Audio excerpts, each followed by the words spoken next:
What problems are you trying to solve with Atlan? Before Atlan, we had an Excel sheet essentially where we used to track our data assets, and obviously nobody enjoyed going back to it, nobody enjoyed updating it. So with Atlan, we got a lot of visibility into data assets, and for the first time, Atlan showed us that we could actually track much more metadata.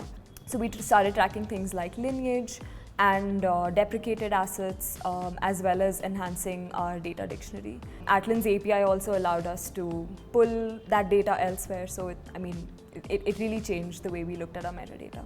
When you mentioned like the problems that you were trying to solve, like for you personally as you work as data analyst day to day, what are some of the challenges that you face with data, and like how do you think Atlan helps you in your workflow? Basically, when I had first joined as a newcomer into the data team, one issue that I faced was that there were hundreds of tables, and for every table I needed to ask somebody, okay, can you tell me what this column means? Can you tell me what information this table will give me? And it was kind of repetitive. For every task that I had to do, for every new table that I was using, I had to go through this exercise of asking somebody who's already been in Postman for some time about what information that table will give me.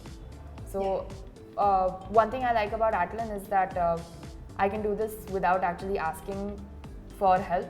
I can do this on my own.